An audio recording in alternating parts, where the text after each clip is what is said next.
We're going to be taping Western Roundup. Yeah. And, it starts 1st of May.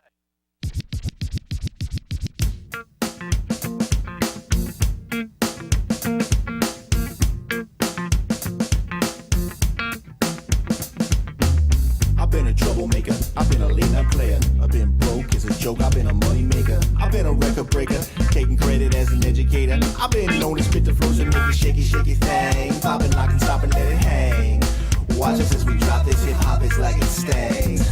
We make the whole room drop and everybody sing. We want the funk, we gotta have that funk.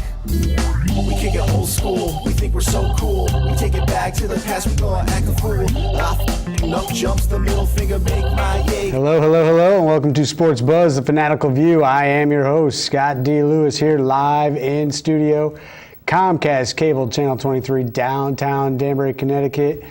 On this sort of spring-like April 17th, we are here live, of course, 6 to 6:30 in our usual slot. At least it ain't snowing like it was the other night. I had to, my eyes, they betrayed me the other morning when I woke up. I had to look out the window 3 times in a row. What is all this white stuff on the ground? I know. That was very surprising. The day before, all that rain and everything, I was up on doing some fire police out in Mill River, wires down, all kinds of crazy stuff. Messy day out there. Heavy rain turned into snow overnight and ice. So it was a little slippery. Yeah.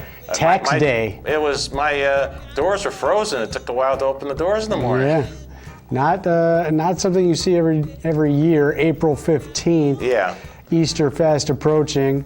Passover already started, and snow on the ground. It was the end of tax time too. And tax day. So, and there we see a nice shot of Bob as we hear his voice chiming in when he was over at I think that was from the mall a few weeks back. Yes. Westerners were doing their thing over there. So we say, of course, hello to my right-hand man, Mr. Bob Rudd Jr. Hi, Scott. And I saw looked like a Danbury Westerners executive milling about out in the waiting room.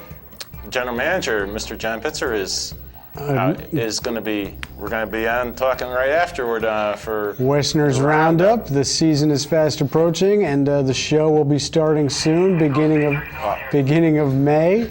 As Bob is still on call from the fire department. Yes. Beginning of, what did you say, first week in May? Is first the week first in May. Yep. episode, and we'll be taping it tonight. Sports Buzz. And it's 6:30 to 6 on Thursdays, Friday re-air, 1:30 to 1 after we re-air. Yeah. Of course, Bob's show Spotlight On, Tuesday nights at 9 and Wednesdays at 12 noon. And Mike Toohey's in there as well. Directing the show for us again, his show Expose Cinema, Friday nights at 9, Wednesdays at 1. A lot of good stuff on there lately on GMOs and healthy eating tips and what you should be doing to avoid the Monsanto world. So good stuff to tune into on Expose Cinema. And we thank Mr. Mike McFadden also, who's in the control room once again helping out. We're live, of course, 203-792-4101.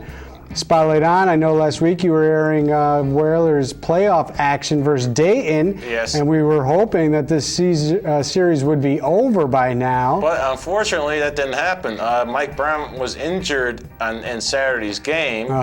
And their backup goalie had to take over for the 2 games. And unfortunately, the Whalers didn't get it done. They went to overtime on Saturday. 2 overtime games now in this playoffs. And then Sunday they lost 3-1. So it brings it back to Danbury for hopefully the back-to-back championship. Oh yeah, they're looking to bring home that Commissioner's Cup FHL trophy. They did it last year. They were up 2-0, but the first 2 games in Danbury were tight games. One was overtime, the other was a 1-goal game. They go down to Dayton, lose an overtimer and a 3-1er. So the games have been very close, very tight. I guess it's fitting. We get a game 5. It's back here in Danbury Saturday night, right? Saturday night. Place will be rocking. The Danbury Whaler faithful will be down there in mass. I know it's almost a sold-out crowd. And so, yeah, I mean, they usually pack the house. So, and the cup will be on hand. They'll be ready to hand it over to somebody, but who will take it, Dayton or Danbury? I'm hoping Danbury can do it again. So the Whaler fans, get down there. If you haven't got your ticket yet, maybe a few tickets still left.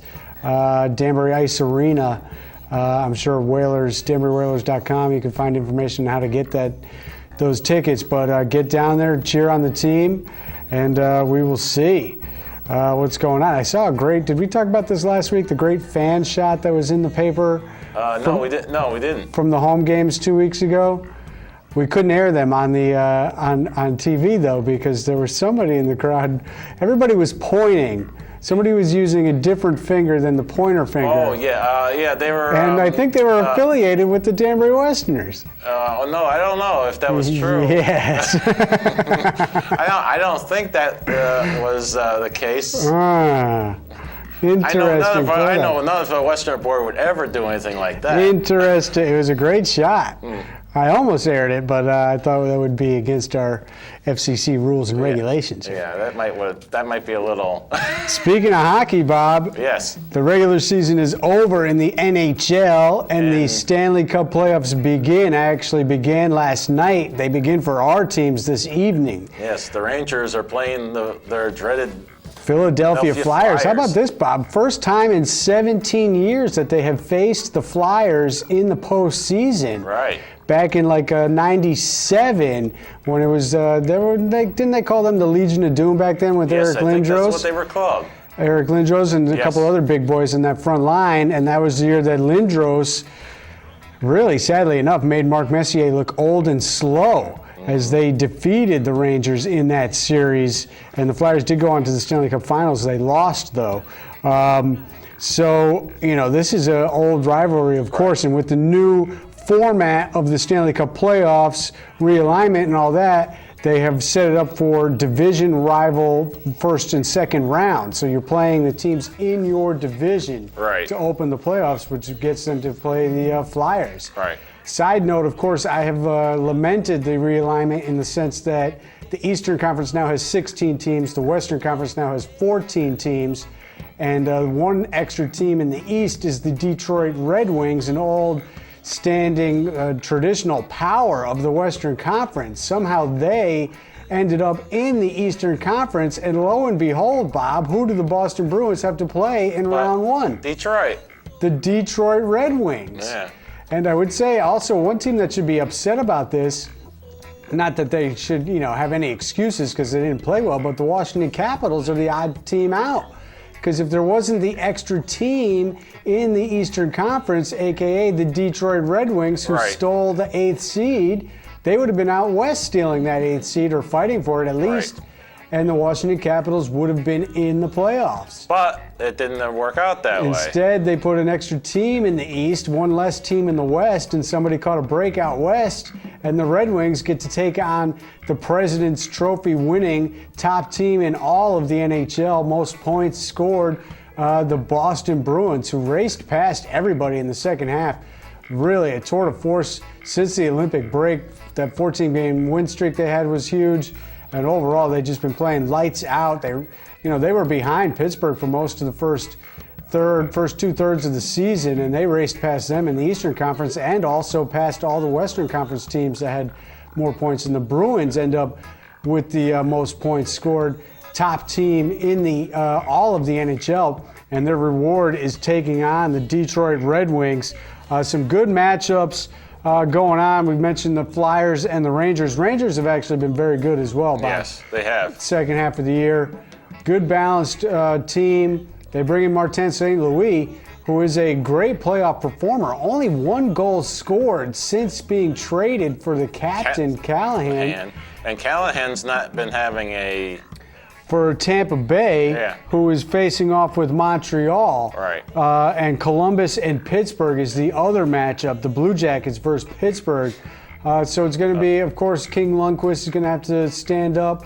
Rick Nash for your Rangers. And St. Louis, can he capture some of his previous glory from I hope so. I just want to. All I want to see is the Penguins go. Columbus, you wanted to see the Blue Jackets take them down. Western Conference matchups, Minnesota and Colorado. We did not get the Colorado-Chicago matchup I thought we were going to get. We were talking about that last week. Right. Instead, Chicago and St. Louis. That's a great matchup right there. Dallas and Anaheim in another matchup, and the West Coast California style LA Kings, San Jose Sharks are doing the other matchup there. Right. So good matchups. Bruins, we've seen number one seeds have trouble in the postseason before. I worry about wear and tear on teams that have made Stanley Cup runs in previous years. Of course, we know the Bruins upended by the Blackhawks in that brutal Game 6 last year. Right. Long, deep run. Will they have the legs to maintain? They went and got Jerome Enigla. Easy for me to say. You say it fast. And he's been very good for them this year. And he's yet to bring home a ring in his days, long-standing career. Great player for Calgary, and now he's got a chance to compete with the Bruins. He was traded midseason to the Penguins last year, and the Bruins took them out, and then he ends up signing as a free agent with the Bruins.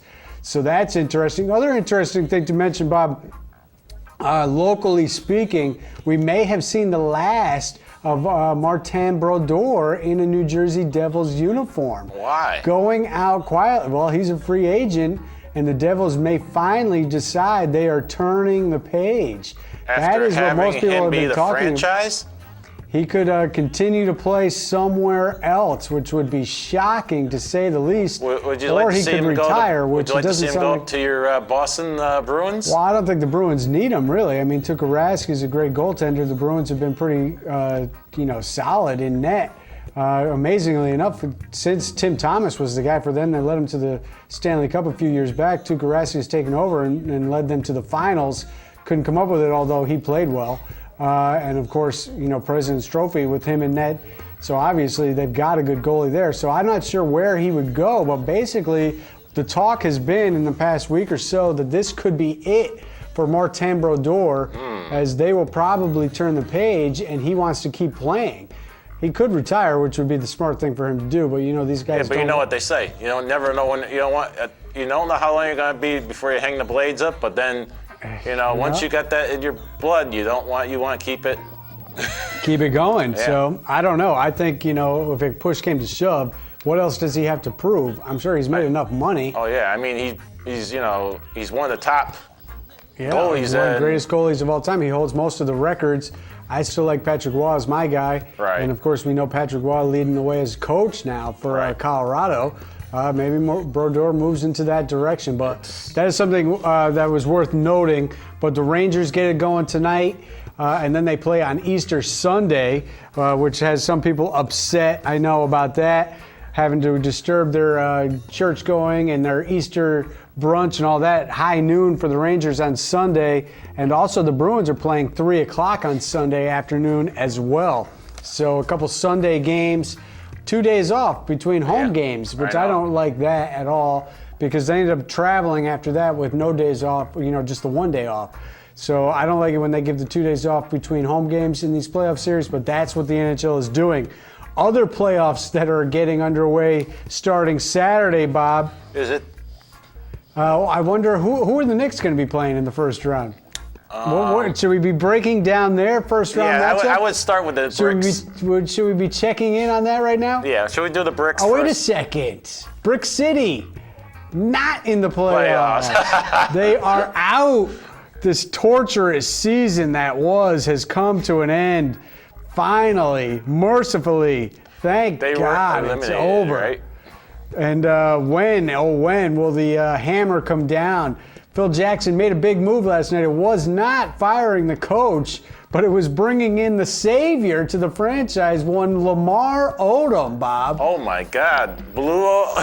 First move by Phil Jackson is Lamar Odom to the Knicks, to the bricks. To the bricks. Can you believe that? All right, so I think the NBA lucked out, however, Bob, with some of these pairings, because things could have been interesting as far as the way it went. But it worked out pretty well, because it was looking like it was possibly going to be Chicago and Brooklyn in the first round, which means one of those teams would have been obviously out for the second round. Now there's a chance that both those teams can survive and advance to the second round, which would set up some possible Indiana-Miami matchups with Brooklyn and Chicago, which I think the NBA would be happy about seeing. Now, Brooklyn being in a new stadium and everything this year, right? And it could happen. It might be something that. Well, the Nets had the best record in the Eastern Conference and maybe even in the NBA since January 1st. They did finish strong. But they did stumble in the final week and a half as they started resting players and things shook out. Oddly enough, it was the Nets who fell to 6, which did not pair them up with the fourth seeded Chicago Bulls.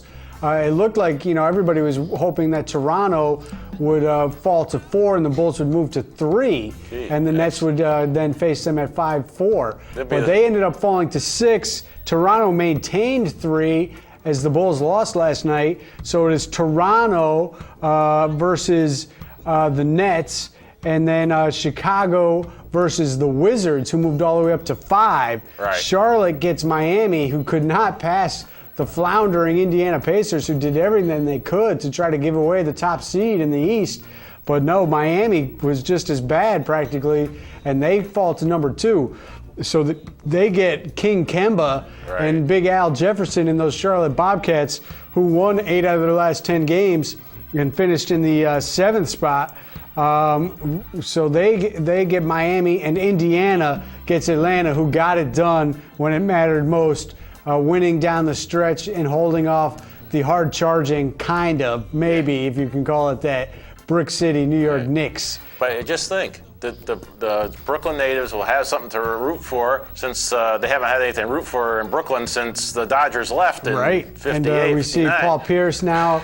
He's here with the team, and Kevin Garnett, and Jason Kidd is leading the way as the coach. They got AK-47, Andrei Kirilenko, and of course Darren Williams. Still no Brook Lopez, out for the year. I don't trust this Nets team, to tell you the truth, even as good as they've been in the second half of the season.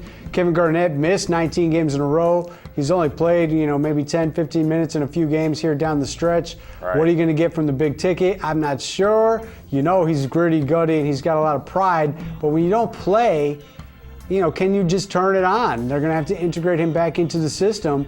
Pierce has been real strong for them. But without Brook Lopez for the whole season, they've done okay. But it's playoff time, Bob. You need your best players. And he's not there. I don't trust Darren Williams in a big spot. Joe Johnson can hit some clutch shots, but I'm not sure. They're relying on their bench a lot. And, it could be interesting because Toronto has been a very consistent team throughout the whole season. And they won their division. They got the division title. The Nets were right on their heels, and Toronto won games down the stretch. The Nets did not, and they ended up with the 3 seed. The Nets fell to 6. So that's going to be an interesting matchup right there. And then Chicago versus Washington. That's also an interesting matchup. We know the Bulls play tremendous defense, but we also know they have trouble scoring. And again, Derrick Rose is not playing. And ultimately, regular season matters little once you get to the playoffs. The Wizards, Les Wiz, do not have the playoff experience, but maybe, just maybe, they get things going. John Wall, who everybody has wanted to be a star, finally gets his taste, and maybe they can get something going. So there's some interesting matchups in the Eastern Conference. I expect the Pacers to handle. This is the best thing for them was getting the Hawks, because the way the Pacers are playing, you got to figure at least maybe they lose 1-2 games to the Hawks, but they should not be threatened really at all to lose round 1. I would love to see the Bobcats knock off Miami in round 1. King Kemba come up huge. That'll be tough. But Miami has not played well. We don't know what Dwayne Wade's status really is. He's missed a ton of games. So we'll see what happens. Out west, again, some interesting matchups came down as everything shook out there. Poor Phoenix could not find their way in.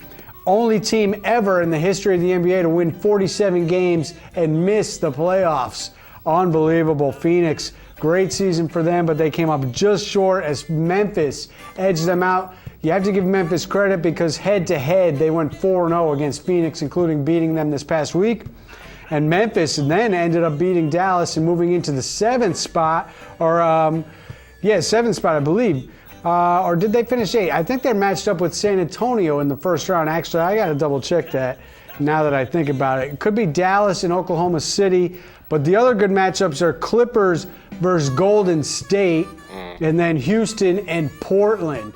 So good matchups out west. So the NBA action, that gets underway on Saturday, and we'll see who comes out. Oklahoma City behind Durant, who will be the MVP this year. Westbrook has been in and out a little bit, but he's healthy now. We know they picked up Caron Butler. They got Jeremy Lamb and Hasheem Thabeet, so a few Husky guys to root for on that team. We'll see how they do. Durant has been on a mission this year, but we know San Antonio has been unbelievable. Most recently winning 19 straight. They have the overall top record in the NBA. If they can make it back to the finals, they would have home court advantage. Clippers have been pretty solid as well. And, that matchup with Golden State, there's rumblings that Mark Jackson could get fired if Golden State does not advance out of the first round. I mean, what are these people thinking that even, would be rumbling this? Why would front office be unhappy with Mark Jackson? Golden State has had so little to cheer about in the past 20 years, a few times here and there making a little playoff run. Remember Baron Davis led them, B. Diddy, in that shocking 8-1 upset over Dallas a few years back. But other than that, I mean, this team was doing nothing. Mark Jackson comes in, turns them around. They get into the second round last year. They're an exciting team. I mean, they win 50 games on the regular season this year. The Western Conference is tough. That's the problem with Golden State if they get knocked off by the Clippers. I mean, come on. If he gets fired, I think that would be an outrage. But there is rumblings that he needs to win, and they want him to go deep, or else he's going to get fired. I think that would be a shock if that happened. All right, Bob, so that's NBA. That's NHL playoffs. We got to talk a little baseball? Let's talk a little baseball. My Boston Red Sox scrounged together an important win last night in Chicago, extra innings, after losing 3 of 4 and 3 straight overall as they dropped that first game in Chicago, 3 of 4 in New York this past weekend. And really, the Red Sox defending champions, the problem is the offense, Bob. Yeah, they cannot hit, they can't score any runs. Under 3 runs a game, basically, every night. Pitching, I think, has been pretty good. Starting pitching, particularly, has been very good. So I'm not really worried about that. And right there, we see Pineda. Pine Tar Pineda, Bob. What was that deal the other night? I don't know. I mean, we know guys on cold nights are looking to get an advantage and find a way to grip the ball in baseball. And for the most part, nobody on either side thinks it's a big deal if a guy goes to the Pine Tar to get a firm grip on a cold night. Right. But nobody has ever seen it used in such an excessive manner. Let's go back to that shot, Mike, if you got it again. Let's go back to, I've seen some interesting things in my day from pitchers. Oh, yeah, but I mean, how many times have you seen a guy's entire hand covered in pine tar, plain as day? It is illegal to do, Bob. I mean, come on, look at it. His whole hand was covered in it. No wonder he was mowing down the Red Sox. Yeah. So anyways, the Yankees, we got a little taste of some of the new $450 million off-season spending spree Yankees. Your boy Carlos Beltran, he goes deep. Yeah. Enjoyed that short porch out there. And since they were playing the Cubs, former Danbury Westerner Mike Olt was playing in the first game. Well, I would have liked to see him do better as the Yankees not only sweep a doubleheader yesterday, but they shut him out in both games, 3-0, 2-0, Bob. Yeah, when is the Theo Epstein plan going to take effect? This is his third year in Chicago, the Windy City, nothing doing. And there we see one of the other Yankee acquisitions, Brian McCann, hit 2 home runs in that Saturday game. Not good. But the Yankees are banged up in John Farrell getting ejected. We see that as well. He was displeased as the replay system failed him miserably this weekend. They got 2 calls wrong with the replay. That's not supposed to happen, Bob. And there we see Ichiro with a great grab, robbing Ortiz late in the game. 3-2 game right there. Ortiz, it looked like it would not have gone out, probably off the wall. But either way, that was a huge grab by Ichiro, who came in as a defensive replacement late. So the Yankees are out in front in the AL standings in the East, or in the AL East at 9-6. It seems like the way they've been playing, they're off to like a 12-4 start, but really only 9-6. Toronto right behind them. Baltimore 7-7, and Boston, it feels like, have been playing terribly, or like probably like 3-13, but they're really actually 6-9. So as bad as they are, they're within striking distance, but they need to start hitting with runners in scoring position, Bob. They're like the what's the other team that plays in Boston? Celtics. Well, noticed in our NBA chat, I did not mention the Celtics. I gave them a hard enough time last week. They don't deserve any time on this show. Yeah. Their season's over. We don't need to discuss them at all. Disgusted with their effort this year. But the Red Sox, leaving guys on base left and right, Bob, striking out left and right too. A lot of strikeouts early. They're waiting for Victorino, whose rehab assignment is underway. Middlebrooks hopefully will be back soon. Pedroia missed a few games this week with a jammed wrist. So the lineup has been a little shaky with the injuries as they get used to life without Jacoby Ellsbury. That was probably the biggest deal. Having to replace your leadoff guy and not having Victorino around to start the season was a big deal because they have been rotating guys in and out. Grady Sizemore, who's been a nice acquisition, he looks good. He might end up being the guy who leads off, but it's hurt some of the other guys as they've tried to figure out what to do, and the lineup has been shaken up with injuries. Jackie Bradley Jr. has actually played pretty well, so maybe he gets it going. But the pitching for the Yankees, typical Yankees, right, Bob? Put the pinstripes on, they turn into world beaters. Right. Mariano Rivera retires, David Robertson gets hurt, and they lead the league in saves with guys you never even heard of. Cervelli's out for a 60-day disabled list. Cervelli's out, Teixeira's been out, Kelly Johnson, Solare, this kid that nobody's ever heard of. These guys coming in playing well. So are we down to 2 minutes already, Bob? Wow, things move fast. We better talk about your Mets real quick because I got to mention the Masters. Yeah. Okay, my Mets are above 500. Yeah, let's see how long that lasts. 6-3 road trip. They come back home and they face they got the Braves this weekend, right? Who are in first place. So hopefully they keep it going at home, Bob. They can get a little mojo working back at home where they have that's don't like I fare always well. say, if the Mets can be in first place for one day, it would be a miracle. Well, hey, they did a great job on the road trip, which was nice. So that was good. And they come back over 500. Maybe they can get things going at home, which is what they need to do. Pitching's been pretty good. They've been hitting pretty well. So we'll see. But injuries keep coming up on them as well. Masters this weekend. Sunday didn't turn out to be that dramatic in the back nine. Bubba Watson gets his second green jacket. The young kids were there, but they couldn't do anything on the back nine as he cruised. And also there was a big boxing match on Saturday night as well as Pacquiao got his redemption against Bradley in that controversial loss he had in their last fight. But will we ever see Pacquiao in the fight that everybody wants to see? His name is escaping me right now. Hurry up.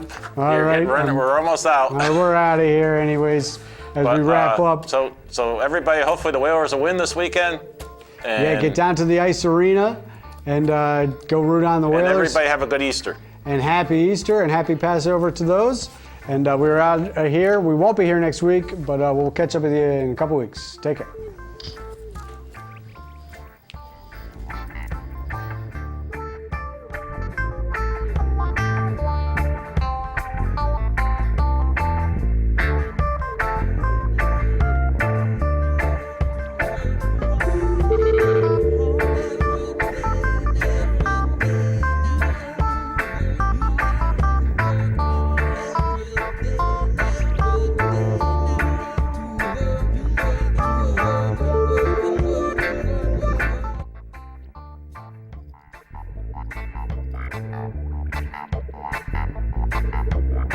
Wow.